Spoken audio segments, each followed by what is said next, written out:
So we'll continue with monopoly. Today we're going to go into cost and benefits of monopoly. So what are the benefits of monopoly? The first one, a monopolist will be able to make supernormal profit, both in the long run and the short run. And why is it possible for a monopolist to make supernormal profit both in the long run and the short run? It's able to make a supernormal profit both in the long run and short run because there's lack of competition in the market. So it's the only producer in the market, and that allows it to make supernormal profit. And as soon as it makes supernormal profit, it will be able to give high dividends to its shareholders. I think the first advantage is clear. Yeah. The second one, the supernormal profit earned by monopolies can be used for research and development. The cost may be too high for smaller firms in a competitive market. The monopolist has the opportunity to make research and development because it's making supernormal profit. And when you make supernormal profit or abnormal profit, it means you have amount of money, you have a lot of money available for you to make research and development, which is not possible when it comes to a competitive market. So a monopolist have an edge over a competitive market because in a monopolist would not share profit with any rivals compared to in a competitive market. So that is why it is easier for a monopolist to spend more on R&D, and that could bring about innovation and development of new products. Did you get that?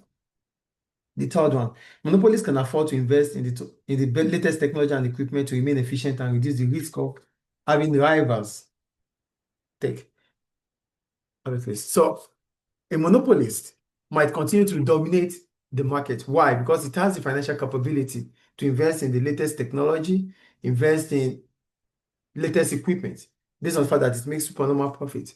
And this might make it difficult for new firms to penetrate into the market. So another advantage for a monopolist is that it has the financial capability to maintain its dominance. Is it clear? Yeah.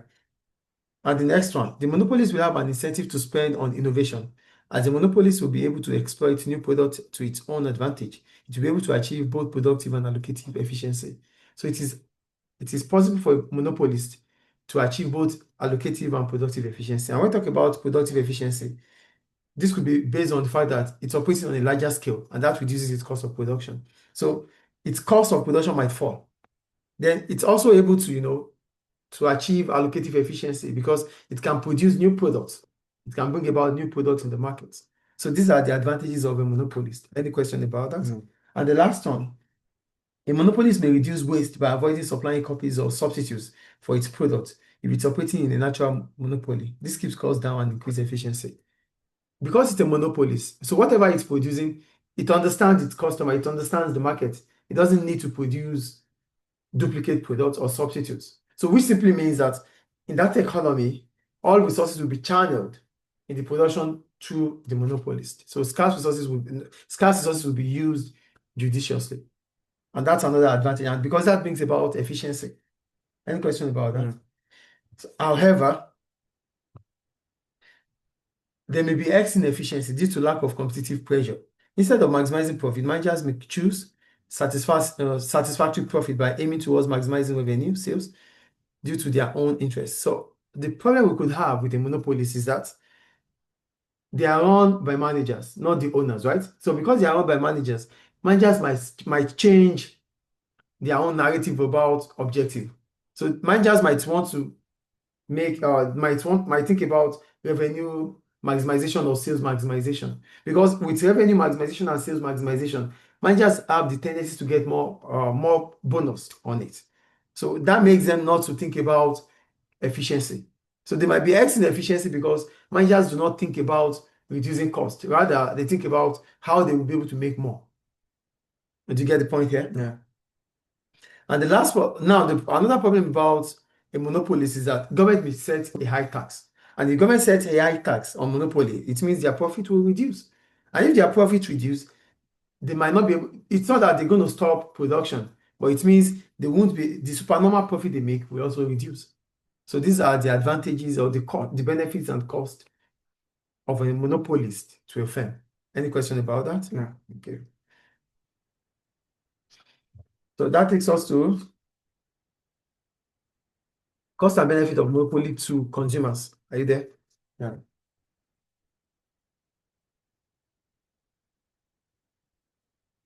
Hold on, please.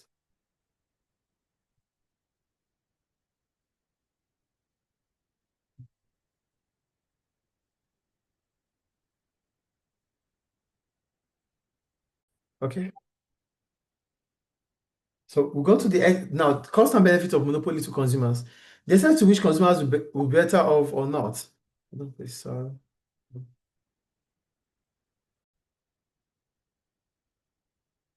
Now, the cost and benefits of monopoly to consumers. The extent to which consumers will be better off or not depends on the shape of the cost and revenue curve. So, in a monopolist, both consumers will be better off or worse off. It is based on how the cost is and the revenue is. If the cost is increasing for firms, for a firm in a monopolist, if the cost of a monopolist is increasing, consumers will be worse off. If the cost of a monopolist is reducing, consumers become better off. That is the point there. And if the revenue curve is going downward, it simply means consumers are better off because they are selling based on the demand for consumers. So therefore, a monopolist as a profit maximizer is likely to set a price above the expected in a competitive market. So the first thing about a monopolist is that whatever price is set, it's going to set it above what it would be in a competitive market. Because in a competitive market, they are price takers. But a monopolist is a price maker, therefore it can charge any price it feels like it's charging.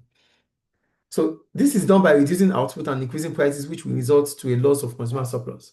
So mostly in a monopolist, consumer surplus are always reduced. Why? Because they can change price at any point in time. And to change price, what they only need to do is to reduce the output. Do you get the point, please? Okay. So the figure 5 analysis. We have a competitive market, and what happens in a competitive market when you compare a competitive market with a pure monopoly? In a competitive market, prices are set where there is equilibrium quantity and equilibrium price, which is the market price, where demand and supply intersect. So a competitive market will sell at P1, produce at Q1. Then we have the consumer surplus above P1. We have producer surplus below P1, and we have consumer surplus above P1. That is in the competitive market. But when it comes to a pure monopoly, in a pure monopoly, they produce where we have our marginal revenue cost or our marginal cost. Producing at this point, we assume that our marginal cost is the market supply curve. This is our marginal cost. So the production will be at Q2. The price will be sold at P2. So there's a welfare loss here, dead weight loss at P2 to P1. Consumer surplus will reduce at the purple, and producer surplus will be the green. So there's a reduction in consumer surplus and reduction in producer surplus when it comes to a monopolist compared to a market competition. That's what they are just telling us here.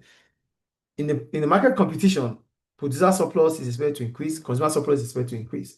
Compared to a monopolist, in a monopolist, both producer surplus and consumer surplus are expected to fall because a monopolist will only produce where the quantity demanded is where the quantity supply is equal to the quantity demanded at MCMR. So which simply means the demand in a monopolist will be more than the supply. And if demand is more than supply, it simply means that there's a loss in welfare for consumers. Is it clear? Okay. That's that analysis. However, a pure monopolist will produce at a point where MR equals to MC, where MC is the supply curve. Consumers will buy at P2, which we already talked about. So in a monopolist may not have the incentive to produce. So what are the costs to consumers for a monopolist? One, monopolists may not have the incentive to produce or to improve in terms of quality, which simply means consumers may have to purchase poor level of goods. Monopolists, because they are the only ones supplying in that market, they don't have any incentive to improve their product.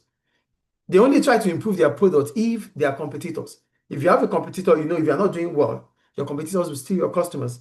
But yet there's no incentive for them to produce further. As a result of that, consumers might not witness improved products in terms of goods or services. Two, a monopolist may be productive inefficient as it may not make use of the optimal level of scarce resources, thereby incurring more cost. A monopolist understands that it can transfer high cost to become a higher price. Therefore, will not think about productive efficiency. So a monopolist might not be able to use optimum level of scarce resources, might waste resources because it knows that whatever cost it incurs, it can easily transfer it to consumers as a higher price. So that means a monopolist might be productive inefficient. However, if the monopolist firm is able to benefit from economies of scale, its cost will be lower than its cost will be lower than in a competitive market. because the monopolies operate on a larger scale, there's tendency for it to exploit economies of scale. So if it's able to exploit economies of scale, it's going to have reduction in the cost of production, which means it can be transferred to a lower price. That is the first point. And that is an advantage for consumers because they'll be able to pay or buy goods at affordable prices.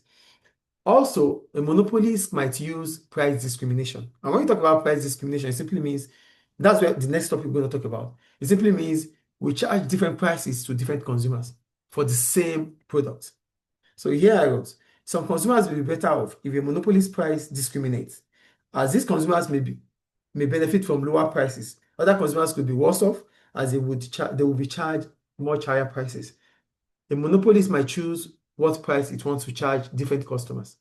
So this makes some customers to be better off and some customers to be worse off. So these are the benefits and costs of a monopolist to a firm and to consumers. Any question about that? No. So go to price discrimination now. Okay, I'll write it.